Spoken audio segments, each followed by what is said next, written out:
Hi BookTube. I'm here with my April TBR. I'm really excited for it this month.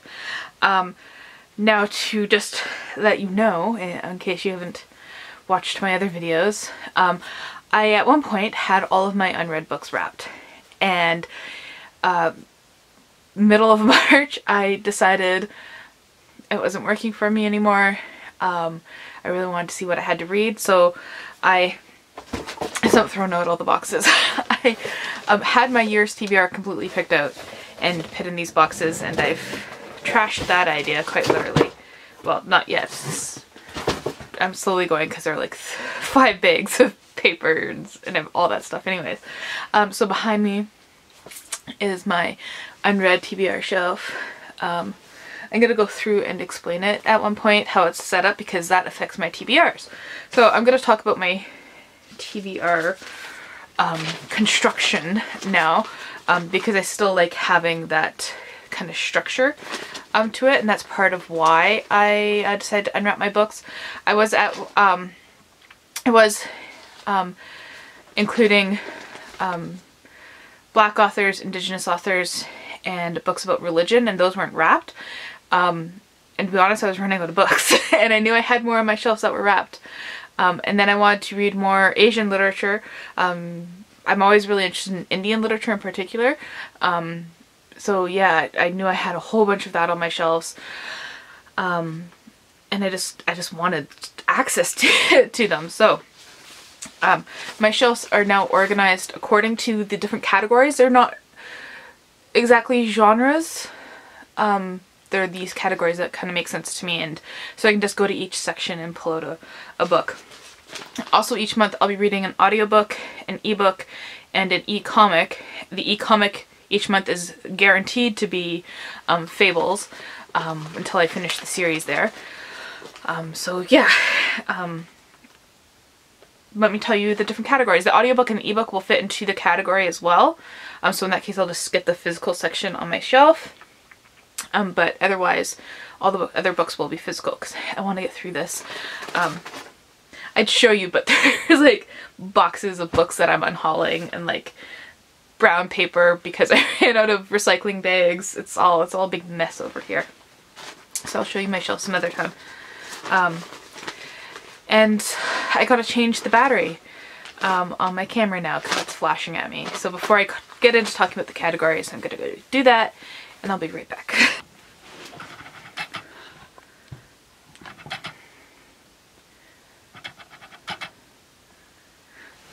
Okay, so battery changed, angles probably changed. Talking about the categories. So I have a list of all the, I call them themes on here, all the categories on my shelf, and there's like 20 categories, so I had to put some together. So my 11 categories, which means each month there will be 11 books on my TBR, are books about religion, books by Indigenous author, books by Black or Latinx author, books by an Asian or Middle Eastern author. I don't know if the Middle East is technically part of Asia, but I just want to distinguish that, like, Asia and Middle Eastern authors. Canlit or classic is number 5. Number 6 is reread. Number 7 is graphic novel. Number 8 is genre fiction, which includes mystery, thriller, fantasy, science fiction, horror, and historical fantasy. Fiction, general fiction, or books that didn't really fit into a category. Nonfiction, or a poetry play or short story. And the last category is middle grade or YA. So without further ado, let's get into what I'll be reading in April. Another book I'm bringing into March, but only for about a week, is going to be House of Chains by Erikson. This is book 4. I lost track at this point. Book 4 of the Malazan series. This one, one of my favorite characters has been introduced. His name's Karsa Orlong, and at the beginning he's like the first 300 pages is solely about him. I was just like, I don't want to keep reading about this guy. I almost thought about DNFing the book, and I was just like, no, we'll get to the other characters soon enough, you know. And now he's become one of my favorite characters. So like if you're reading House of Chains and you got to like the Karsa Orlog and it's kind of like tedious at the beginning, stick with it. Definitely stick with it. He becomes such an awesome character, and one of the reveals is really cool. Yeah, so definitely talk more about that in my wrap up. So talking about Malazan, I decided right after book 4 there, I'll be diving into book 5. I think this is book 5. 1, 2, 3, 4, 5. Yeah, okay, this is book 5. Oh, here we follow the Tisti Irder, which are a race of, like, these non-human,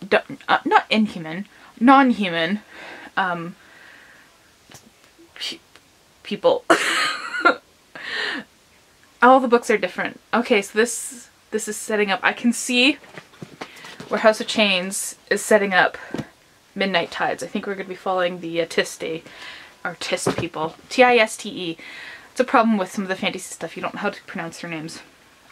But they're against, fighting against another race of beings in House of Chains. Okay, I'm doing such a great job at describing these books. So that's my pick for, oh, that's just an extra book. Apparently I didn't put that into one of the categories. So I'm reading 12 books. My audiobook for this month is going to be How to Argue with a Racist. And I didn't write down any of the authors' names because I totally prepared for this video. I wasn't just sitting there going like, I should do something besides watching BookTube. I should make a BookTube video. Anyways, I'll put pictures up here. You read the authors' names. How to Argue with a Racist, and this is my nonfiction pick for April. I think he argues from a point of science and genealogy, or not like genes. Like not the genes that you wear, but the genes that make up who we are. Using that as an aspect to argue against racism.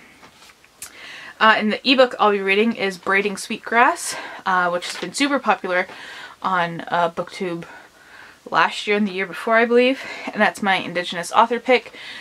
And that is about nature. It's a nonfiction. Sure, I don't have it in front of me so I can't check because it's an ebook. Okay. Next, I'm just going to pull them from the pile in front of me.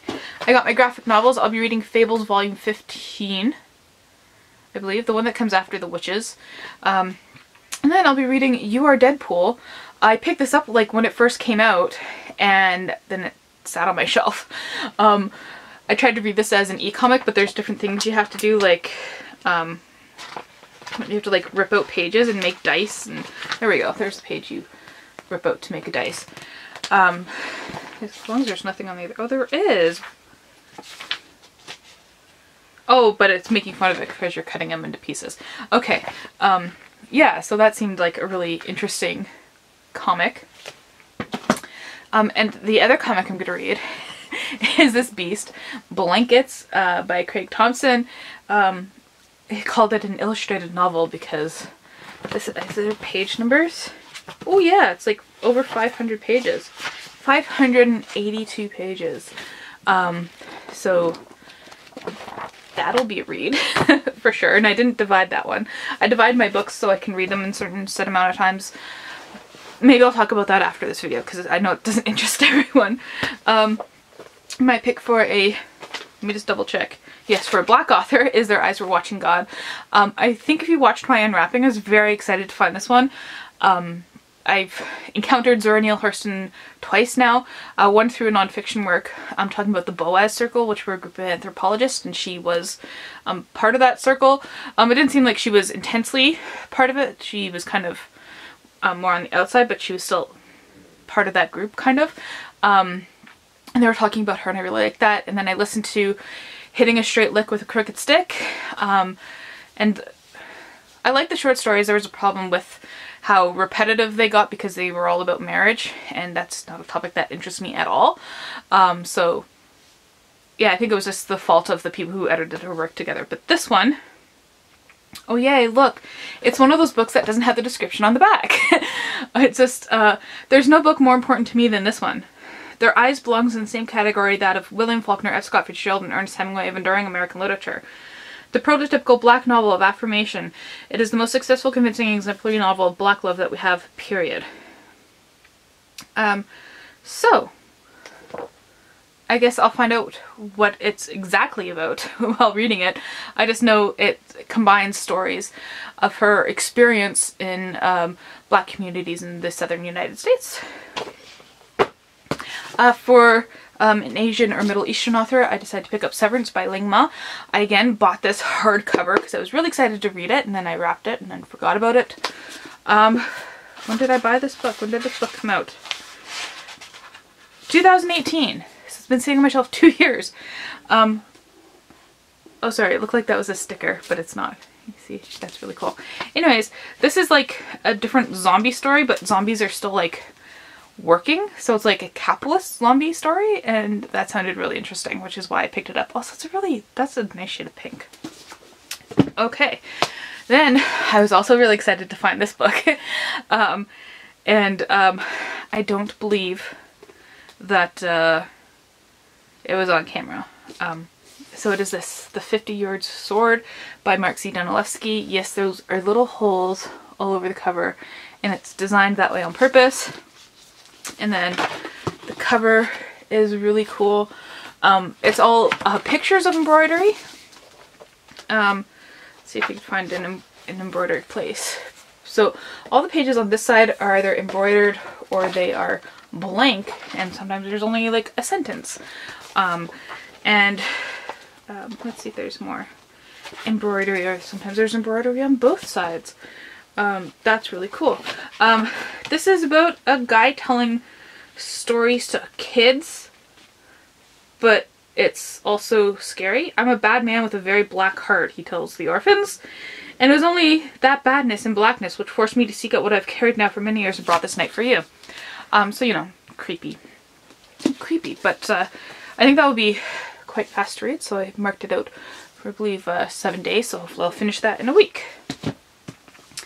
And this book I was also very excited to find. I think I'll probably, yeah, I'm going to take off the dust jacket because underneath it's the exact same, and that's how all my other copies of the Inkheart series are. So this is Inkdeath by Cornelia Funke, and this is the third. Those teeth are weird. Anyways, this is the third and last book in that series, and I've had this since it came out. I think it was 2007, and I haven't read it. Never got around to... Okay, this is 2008 actually. The original came out in 2007. The translation came out in 2008. I'm hoping I remember enough that I don't have to go back and reread the other ones. I probably might just look up spoilers. I have a good memory of how the other one ended. And then I had to wait to pick this up, and by the time I got it, I guess I just, you know, wasn't interested anymore. But the Inkheart series, in case you don't know, is about a girl and her father who can read characters out of books, but the downside to that is that something from our world gets replaced. So like, for example, you can read a person out of the book, but a person from our world will get put into that book as a kind of balance and exchange. So yeah, really cool series. I think it's a middle grade series. Probably YA by this point of the book. But yeah. And that was my pick for oh, middle grade YA. Okay. Because I was looking at this book and then I remembered that this is my reread choice. Shiny. This is the Amulet of Samarkand, the first book in the Bard and Maze trilogy. I loved this series, and I can vaguely remember it. I'm sorry, I'm really fascinated by how shiny that is, and it's like rainbowy. Anyways, this is a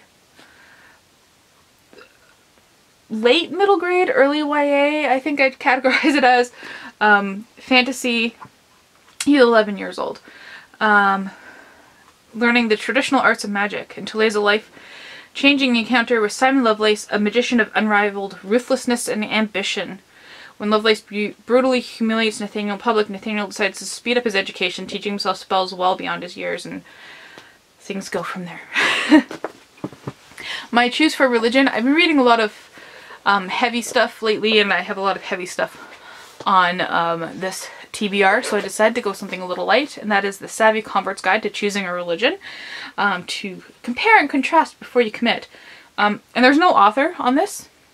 It's put out by Knock Knock Publishers, and basically they go through different religions and compare them against different things, such as perks and drawbacks, different activities, paraphernalia, what's the purpose of life, their deities, key texts, where is it normally found, the afterlife promises, and the category, how difficult it is to convert, how much time you have to commit, the cost of joining the religion, apparently, and how many people are in that religion. So this is Gerd GF. Interesting. It has 20,000 followers. So there we go.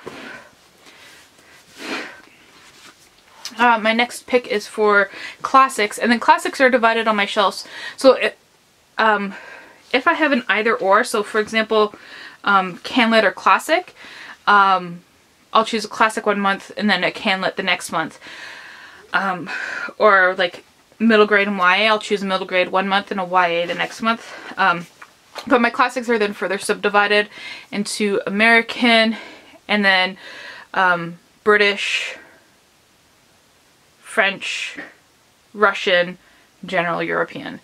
Because the classics by non-white authors are mixed in with the ethnicity categories on my shelves, if that makes sense. So like also my black, this is all nonfiction. Also on my black shelves, like you'll find fantasy by black authors, or on like the Asian shelf you'll find historical fiction and classics by Asian authors. So that's how it's categorized, if that makes sense. So American classic, or British classic, sorry, Graham Greene is British.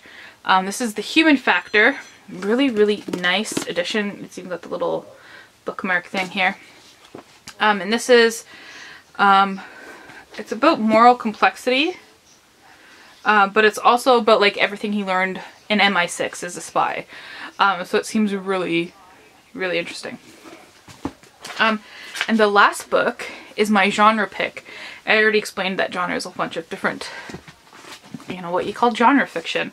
But I also have another shelf in my bedroom which has, like, I don't know what to call it, but they're books from Star Wars, Star Trek, Stargate, Doctor Who, and I think there's like one Battlestar Galactica book on there.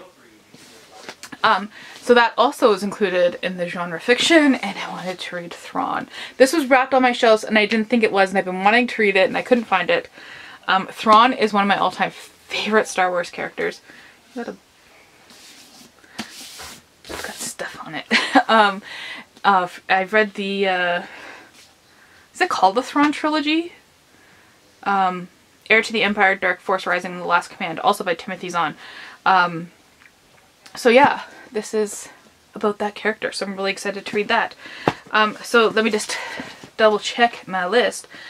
Malazan number 5, How to Argue with Racists, Braiding Sweetgrass, A Savvy Convert's Guide, The Eyes Were Watching God, Severance, The Human Factor, The Amulet of Samarkand, the 3 graphic novels, Thrawn, The 50-Year Sword, and Inkdeath. I have it all written down here to make sure I got everything right.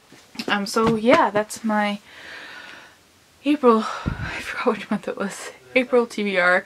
Let me know what you'll be reading this month, and thank you for watching.